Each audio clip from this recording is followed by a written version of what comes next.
Olá pessoal, tudo bem com vocês? Meu nome é Júlio Moredo, eu sou escritor, jornalista e atualmente estou graduando em História pela Universidade Cruzeiro do Sul. Sou jornalista formado pela Casper Libero e sou publicante, autor de um romance histórico titulado A Pátrida, que conta a vida e obra do bacharel de Cananéia, mestre Cosme Pessoa Fernandes, e a sua importância desde a sua chegada, muito provavelmente antes de Cabral, 1499, até o seu desaparecimento na Guerra de Iguape, em 1534, para o início da expansão colonial na América do Sul, tanto pelo lado espanhol como pelo lado português do Tratado de Tordesilhas. Mas essa história começa com o primeiro tratado pregresso de Tordesilhas, que é o Tratado de Alcáçovas. Na verdade, a história da América ela começa a ser semeada muito antes do seu descobrimento. É claro que a gente tem grandes especulações, e o meu querido amigo Jorge Henrique, que gentilmente me pediu esse vídeo, palestra aqui, sabe melhor do que eu, que os fenícios, muitos falam também de gregos e talvez até de polinésios que tenham se misturado, se mesclado aos pré-incas no Peru e também aos havaianos, isso no caso do Havaí, conquistando também a costa norte da Califórnia, estiveram aqui antes dos europeus, mas isso ainda não passa de pura especulação. Há fatos comprovados de que os vikings, o caminho mais curto,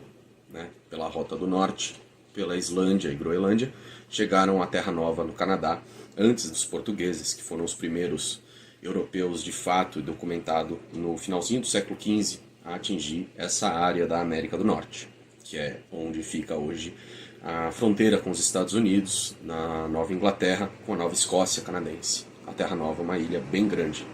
E isso são fatos, mas o que a gente sabe, a historiografia considera é que o Ocidente começou a moldar esse projeto América desde estas culturas que cruzavam o mar tenebroso, o mar Atlântico, né, o grande oceano, até chegar aos Estados-nações que estavam se formando naquele final do século XV, e dentre eles, especialmente na Península Ibérica, nas cidades-estado italianas, que já tinham forte comércio com o Oriente, e também nas herdeiras do Império Bizantino. São os três pontos onde a cultura feudal europeia do medievo não propriamente se espalhou, ou demorou pouco tempo em ser desfacelada numa estrutura estatal mais forte, uma burguesia mercantil atuante e também um reabastecimento comercial muito grande. Nessas três áreas da Europa, particularmente na sua faixa sul, tiveram esse pioneirismo no começo do reavivamento do comércio e também no investimento em grandes tecnologias navais para que se fizessem as grandes navegações que viriam a ocorrer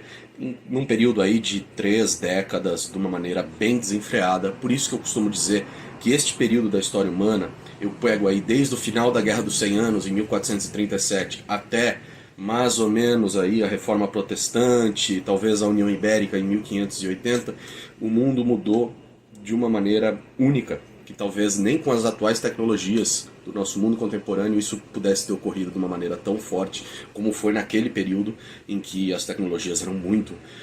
menos desenvolvidas e que mesmo assim o mundo era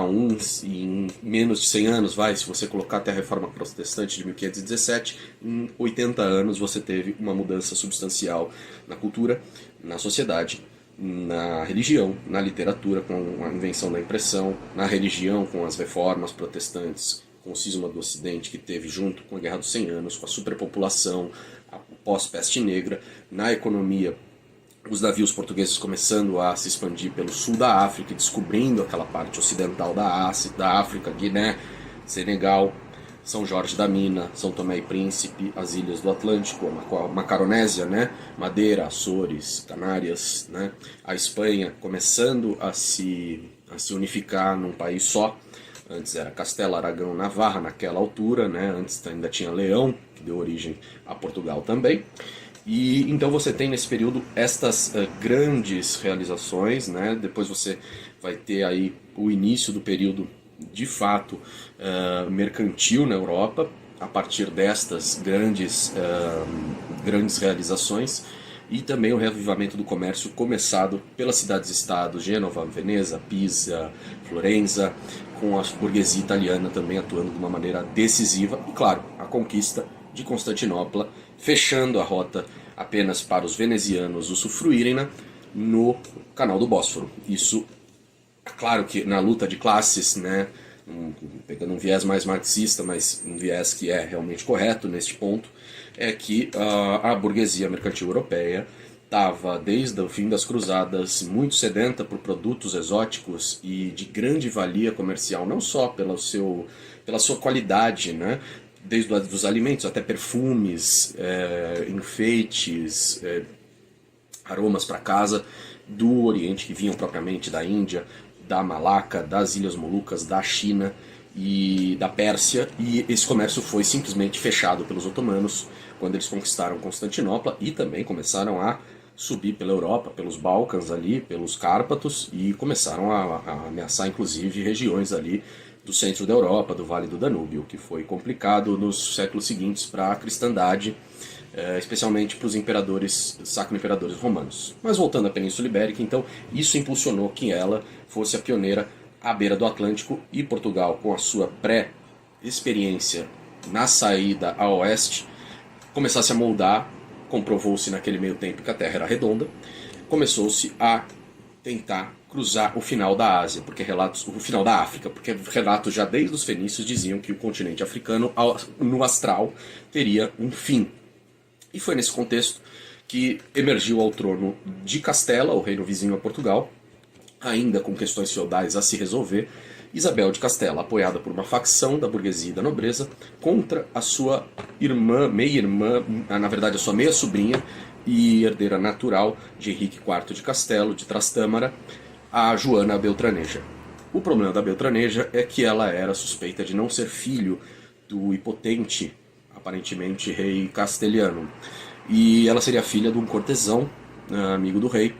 que teria se amancebado com a rainha Joana de Portugal, que era casada com Henrique de Castela. Então a filiação era inválida para o trono. Então o irmão de Isabel sobe primeiro ao trono, é assassinado, e Isabel toma a reivindicação do irmão para si, para que ela fosse a grande governante espanhola. E isso catalisou uma guerra civil em que o próprio rei de Portugal, que já estava patrocinando expedições, já dominava a Costa do Ouro africana, tomasse parte, Afonso V de Portugal. Ele forçou um casamento com a sobrinha dele, muito mais nova que ele, uma criança, para ter o pretexto de invadir Castela pela fronteira portuguesa, para tentar tomar o trono e unificar as duas coroas, uma coisa que sempre ocorreu naquela parte da Europa entre esses dois reinos. Bom, ele não conseguiu, até a parte do príncipe perfeito, que viria a ser o rei Dom João II, obteve a vitória, mas a parte principal do exército, a dele, sofreu uma derrota. E isso aumentou a vantagem das tropas isabelinas em Castela e fez com que ela realmente fosse herdeira e legitimada pelo Papa para governar a Espanha. Ao mesmo tempo, ela se casa com Fernando de Aragão, seu primo, e também catalisa a reunificação das Espanhas, que seria desde a província romana da Espanha e antes ainda a região da Ibéria romana, grega romana, e, na verdade a unificação primeira nas grandes Espanhas, que seria o que hoje nós conhecemos como Espanha. Com essa união, ela fortalece o seu vínculo, casa com um rei forte, que vira rei consorte em Castela, e ela vira rainha consorte em Aragão, e ali se começa a estabelecer o domínio duplo, né, na península, Portugal ao oeste, Castela, boa parte do resto da península. Depois foi se anexado por questões dinásticas o reino de Navarra, que era uma possessão que ainda remontava às conquistas de Carlos Magno ao sul dos Pirineus, né, do Império Carolíngio, e ali se forma a Grande Espanha, que depois reconquista Granada em 1492. Neste meio tempo, o rei Afonso V, nos últimos mandatos seus, procura negociar e forma o Tratado de Alcáçovas. Alcáçovas é o pregresso de Tordesilhas em 1479, ele é assinado, e é o primeiro tratado marítimo da história ocidental, em que uma linha, Tordesilhas era assim, essa de Alcáçovas era assim, uma linha que passava mais ou menos onde hoje é o sul da Flórida, dividia o que estava ao norte dessa linha, era espanhol, o que estava a sul dessa linha para a exploração era português. E no que isso tem relevância? Passou-se alguns anos, 1479 e 1492, a expedição de Cristóvão Colombo, rejeitado em Portugal, porque Portugal já sabia que o caminho marítimo para as Índias estava montado, porque em 1498 teve a expedição de Bartolomeu Dias, que o dobrou. Colombo vai à Espanha e de Palos sai 2 meses depois e encontra as Antilhas, crendo que estava nas Índias. Isso leva a uma corrida maluca em toda a Europa, com um papa no meio, um papa que era um Borgia, um espanhol, e Colombo é aprisionado em Lisboa. Logo que volta, o primeiro porto europeu que ele passa depois dessa viagem é Lisboa, e lá o rei Dom João II, filho de Afonso V, um grande governante e também implacável, até violento às vezes, por isso a alcunha maquiavélica de O Príncipe Perfeito, dá a ele um ultimato dizendo que Portugal vai intervir porque aquelas terras eram deles, portugueses, porque estava a sul da linha de Alcáçova. Esse era o pretexto perfeito para Dom João II de começar a reclamar uma nova divisão de terras. Era a única arma com que ele poderia jogar ali, e ele jogou hábil e muito bem nesse tabuleiro político. E conseguiu arrancar de 2 reis também implacáveis, Isabel e Fernando, e de um papa extremamente corrupto e espanhol, valenciano, aragonês, que seria o Borgia, né? Um novo tratado em 1494, que seria o Tratado de Tordesilhas, que realmente dividiu o mundo, e não só a parte do hemisfério norte dele, entre Espanha e Portugal, que é o Tratado de Tordesilhas. Foi assinado nessa linda cidade castelhana, na província de Zamora, perto da fronteira com Portugal. Bom, a partir daí, o tratado não foi só assinado, como também o rei João II bateu o pé e quis que a linha 180 graus, que estaria pré-acordada a oeste de Cabo Verde, acordada com Roma, com o Papa, fosse colocada e dobrada para 360 léguas a oeste de Cabo Verde. E, coincidentemente ou não,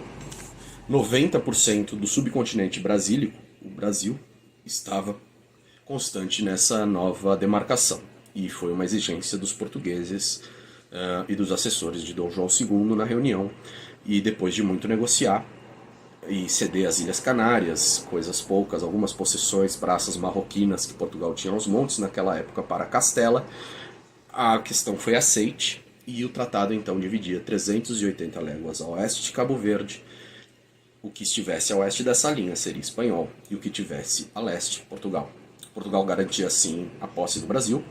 toda a posse da rota marítima para as Índias, contornando o continente africano, e também as próprias Índias, para comerciar como bem entendesse.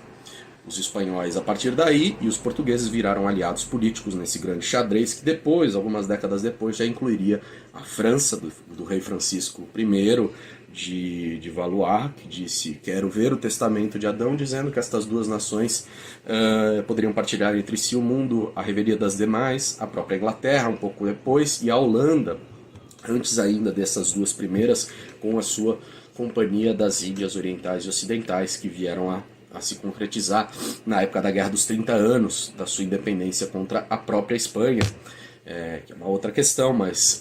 Carlos V, neto de Isabel, herda o trono espanhol e também era sacro imperador romano. E isso veio essa corrida espacial, só que dentro das águas, por toda a Europa, para se monopolizar as rotas comerciais entre Oriente e Ocidente, e depois na recém-descoberta América, com os achamentos de ouro no Peru e no México, né? Mas por que eu estou dizendo tudo isso? O bacharel vem justamente nesse contexto. Os primeiros degredados portugueses enviados à costa do Brasil vêm justamente para garantir, para ser um garantidor da possessão portuguesa destas terras, dessa linha que estava tão ainda em litígio com Castela, mesmo com assinatura, e imprecisa ainda na sua demarcação. Tanto é que ele vem parar em Cananéia em 1499, porque muito provavelmente em 1499, a dúvida é entre 1499 e 1502, porque Cananéia era previamente o local onde se imaginava que passaria a linha divisória de Tordesilhas, então ele ficaria ali como um garantidor da possessão portuguesa, por ser um criminoso comum, ter feito um delito que lhe degradou do país e não um culto interno, que ele seria levado para um lugar isolado do país. Ele acabou indo para a nova colônia, a futura nova colônia, e aqui virou um traficante de influências e também de indígenas inimigos da tua tribo, da tribo dele, os Carijós. E foi ele que, sob a consultoria dele, que a rota marítima para o Peru, o Rio da Prata e a sua grande bacia foram descobertos pelos europeus, tanto espanhóis como portugueses, que o ouviam na Praça de Maratayama, atual Cananéia, fundada em 1531,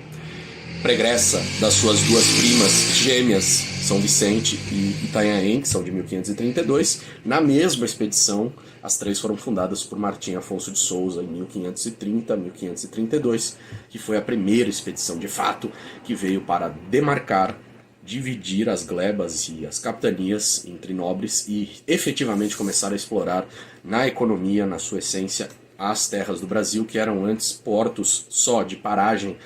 para abastecimento em calmas águas do Nordeste, para depois voltar à África, como fez Cabral, ou de extração de pau-brasil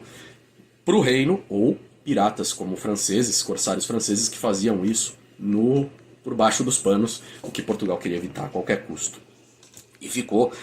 depois de algum tempo, muito claro que o Brasil era o futuro colonial de Portugal pela sua riqueza, pela vastidão territorial e pela dificuldade da concorrência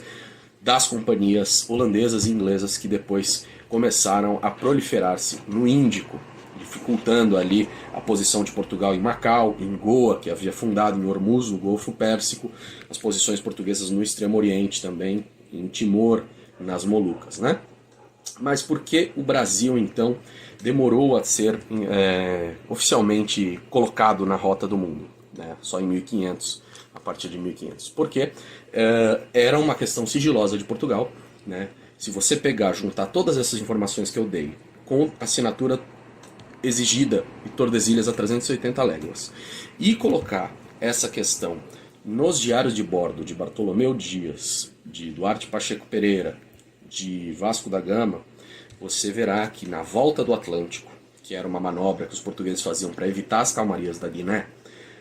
que era uma manobra para você se desviar muitos graus a leste e se aproximar da costa sul-americana, os navegadores portugueses começaram a relatar nesses diários de bordo